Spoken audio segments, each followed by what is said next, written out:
अस्सलाम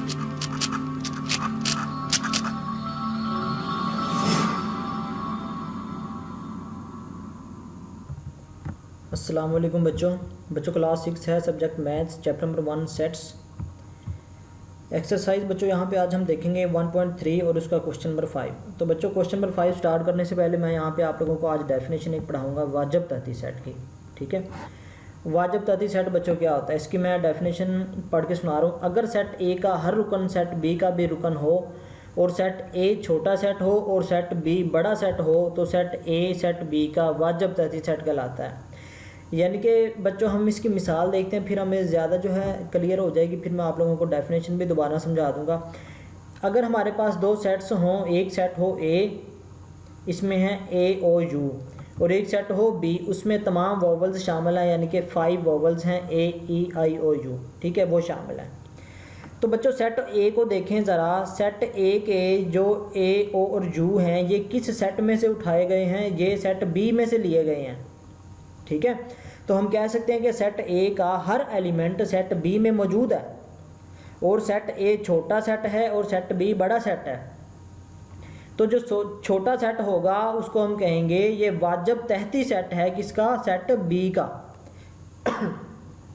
ठीक है बच्चों, अब यही डेफिनेशन लिखी हुई है। अगर सेट ए का हर रुकन सेट बी का भी रुकन हो और सेट ए छोटा सेट हो और सेट बी बड़ा सेट हो तो सेट ए सेट बी का वाजब तहती सेट कहलाता है।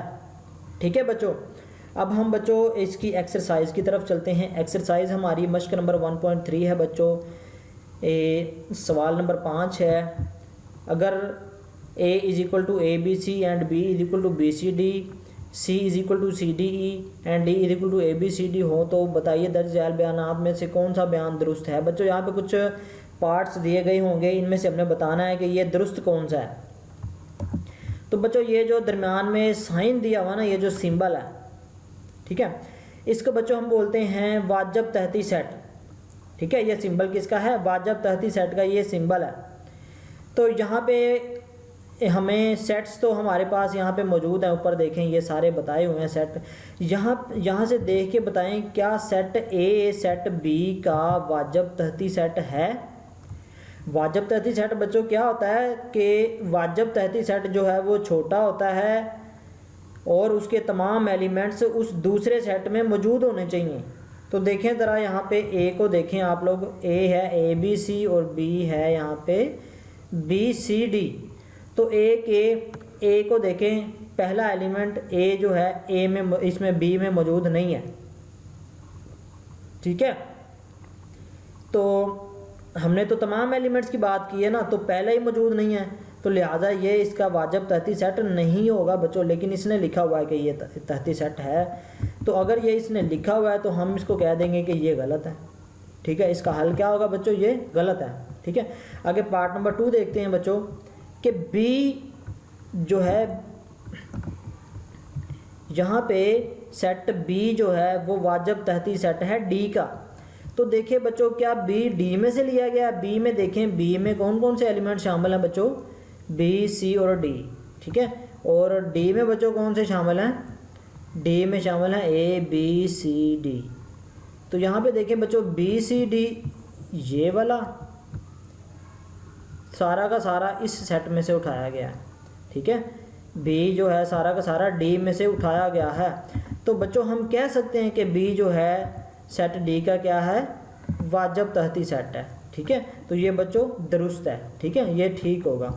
आगे देखते हैं बच्चों, पार्ट नंबर 3 है, जो सी है वो वाजब तहती सेट है डी का। सी को देखें बच्चों, सी में हैं हमारे पास सी डी और ई, और यहाँ भी सी डी, और यहाँ पे बल्कि सी डी तो हैं लेकिन ई नहीं है। ठीक है, तो एक तो एलिमेंट ऐसा है ना जो उसमें मौजूद नहीं है, तो बच्चों ये भी गलत होगा। ठीक है, ये भी गलत होगा।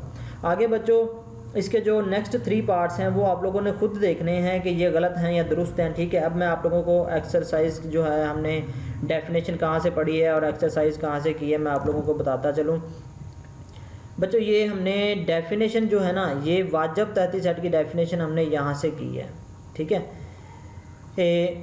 वाजब तहती सेट की डेफिनेशन आप लोग बच्चों यहाँ से भी कर सकते हो, एंड पे जो खुलासा दिया हुआ ना एक्सरसाइज के एंड पे, ठीक है। अगर सेट ए सेट बी का तहती सेट हो मगर सेट बी सेट ए का तहती सेट ना हो तो सेट ए को सेट बी का वाजब तहती सेट कहते हैं। बच्चों आप इस तरह करिएगा, इसको रहने दीजिएगा, जो मैंने डेफिनेशन लिखवाई है ना वो आप लोग इस यहाँ पे नोट कर सकते हैं, ठीक है। या फिर यहाँ पे कर लीजिएगा, ये जो है ये पेज नंबर वाजब और गैर वाजब तहती सेट, ठीक है बच्चों, ये पेज नंबर है 11, ठीक है। यहाँ पे आप लोगों ने इसको नोट कर लेना है यहाँ पे। तो अब बच्चों मैं आप लोगों को एक क्वेश्चन नंबर बता दूं कि क्वेश्चन नंबर हमने कौन सा किया है। तो ये बच्चों हमने क्वेश्चन नंबर जो 5 है ना ये किया है सारा का सारा, ठीक है, क्वेश्चन नंबर 5 ये वाला। तो उम्मीद है बच्चों आप लोगों को समझ आ गई होगी, ठीक है। इसको आप लोगों ने तैयार करना है अच्छे तरीके से और इसकी प्रैक्टिस भी करनी है। ओके बच्चों, थैंक यू, अल्लाह हाफिज़।